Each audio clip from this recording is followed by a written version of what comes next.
How's it going, everybody, and welcome to 10-Minute Review, where we review your favourite upcoming or recently released movies, TV shows and games. Today we're going to be doing a 10-minute review, reviewing the mighty Godzilla vs. Kong. This review will have spoilers, but I will warn you before we go into them, so sit down and enjoy. Now, to begin, although I, like many of you, wanted the focus to be on the two colossal kaijus in this movie, we do need to start at the beginning where we're introduced to Gia, a young girl whom we learn is a Skull Island native who lost her parents during Kamizota's reign of terror on Skull Island. This is featured in the Kingdom Kong graphic novel, which is a prelude to Godzilla vs. Kong, and I do highly recommend it if you want all the lore before watching Godzilla vs. Kong.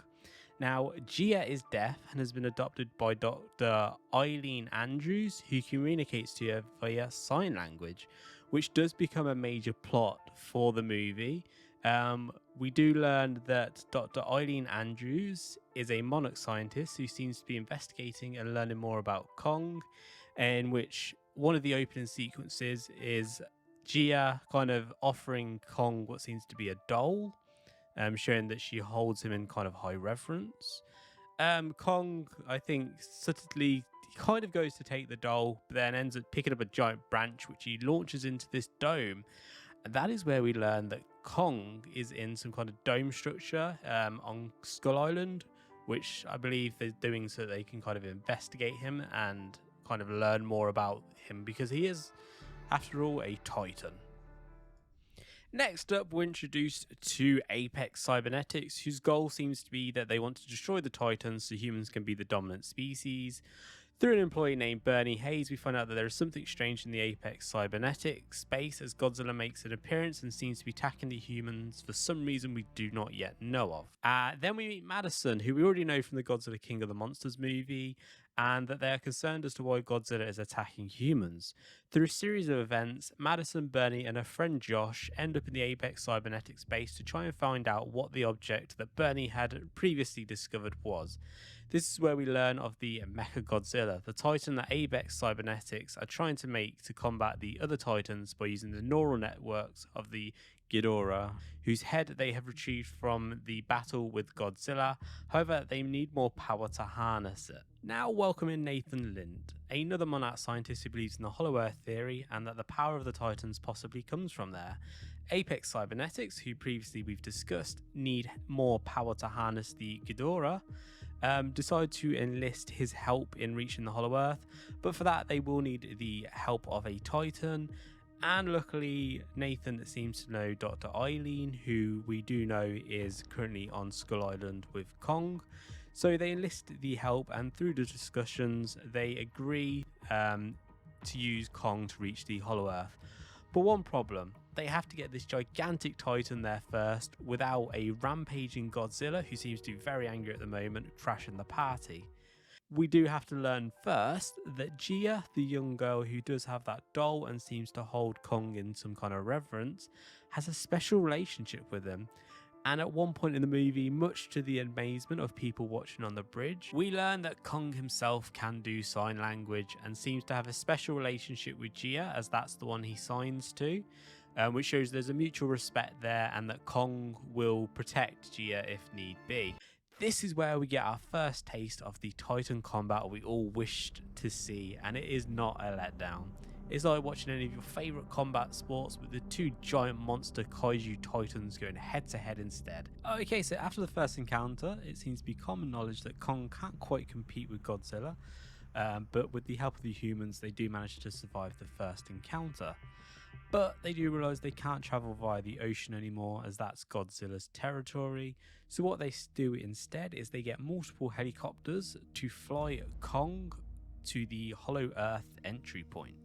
Now we head into the Hollow Earth. It is essentially like being transported back to prehistoric times where monsters rule everything and they are 10 times the size of what they are in the normal world. But luckily, Kong, who is now partnered with the humans, protects them mostly, and they reach the throne room, which seems to show that Kong and Godzilla's races have been in a battle against each other for thousands of years. Potentially there seems to be a throne in here, so probably to be king of the monsters. Kong in here, whilst looking around, finds a glowing axe. The axe seems to be from the same energy source as Godzilla's atomic breath power. They discover the power source has also alerted Godzilla, who has now made a heading for Hong Kong. And honestly, he just starts burning a hole right down into the center of the earth. Kong, now equipped with his new axe, can repel Godzilla's most powerful arsenal, his atomic breath. Now we get what we all came here for, an absolute colossal battle between the two titans, which ultimately does end with Godzilla seemingly overpowered with Kong and his new mighty axe. But the King of Monsters isn't ready to give up yet, and gets himself back up and gives the giant ape, honestly, the ass kicking of a lifetime. Kong ultimately crashes to the ground and seems to be on his last legs and on his final few breaths. However, Godzilla's victory is short-lived, as now we get the appearance that I think we all knew was coming from the trailers, the Mecha Godzilla, which seems to be working. There is a little bit further plot here, but I won't go into detail. He goes toe-to-toe with the King of Monsters and overpowers him, honestly, fairly easy. Meanwhile, whilst this is going on, the humans are trying to get Kong back on his feet by using the power of the ships that they used to enter the Hollow Earth. With the explosion, Kong seems to be back in action, and now the ultimate battle between them begins. Kong and Godzilla partner up in some kick-ass tag team battle and manage to beat Mecha Godzilla. Once the battle is over, for a moment, with Mecha Godzilla taken care of, it seems that Kong and Godzilla aren't done with each other yet. But whilst the movie tries to make us believe, here we go again, there's kind of just like what I would say is a subtle nod between the two titans that, yep, we beat him, we're done it, let's leave each other alone now. There can be two rulers. And that is basically it, guys. What we do then is we skip forward in time, and Kong now seems to be in the Hollow Earth with Eileen and Gia, watching from an observation point, with Kong essentially free to rule the Hollow Earth. And if I had to guess, I'm going to guess that Godzilla's kind of ruling Earth itself and the oceans. So they each get their own kingdom, which ultimately is what they kind of both wanted. So welcome back if you did skip the spoiler part. I'm glad that you haven't had the movie spoiled for you. Hopefully everyone's respectable in the comments and isn't spoiling it for each other. Honestly, my review of this movie, without going into too many spoilers again, I'm happy we had less human and more just about the Titans in this movie. I think that's what the audience wanted. It's what I personally wanted. With everything that's been going on, I just wanted to kick back and watch some kick-ass Titans fighting each other with just enough plot to keep us engaged instead of it being a mindless battle for absolutely no reason at all. I think it's a shame we didn't get a scene showing the death of Skull Island, with it being such a major part of the kind of the Kong movie that we had. So it would have been cool just to see like a montage or something of the carnage from the Kamazota bit from the comic. If you've seen the graphic novel, then you know it is interesting, and I believe it itself would have made a very entertaining movie, which maybe they'll revisit at one point, who knows. When it comes to Kong, I'm glad with what they've done to him, as I think we were all wondering how on earth he was going to deal with Godzilla, as after watching the different movies and seeing the abilities they had, Godzilla was just, I think, that tier above. With Godzilla, we essentially get more of the same.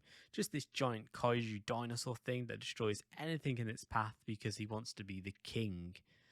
Overall, with the movies we've had delayed and such throughout this pandemic, Godzilla vs. Kong is a nice change of pace and seems to be hopefully showing us that those blockbusters we've been awaiting for the past year are slowly re-emerging from their slumber. The pros and cons. The pros, kaiju fights were perfect. There's more about the kaiju than the human side of it. The film doesn't drag, it doesn't overstay its welcome. It shows you what it wants to and then gets out, leaving you entertained. The cons, like I said, no Kamazot scene, which is a little bit disappointing. And I personally would have liked one other fight. I would have liked to have seen a fight on land, but where Godzilla wasn't in his realm kind of thing, because Godzilla we know can fight on land and sea quite well, whereas Kong himself, he can't. So I would have liked to have seen one more battle before Kong gets his powers, just to show us where Kong does stand on an even ground without that power against Godzilla. It just would have been entertaining. But yeah, guys, the film's fantastic. It's a good watch. If you want to lose yourself for, I think it's an hour and 49 minutes roughly, then I do recommend watching it. If you have enjoyed the video, people, hit the like button, subscribe. Most importantly, get yourselves a beautiful day, and bye bye.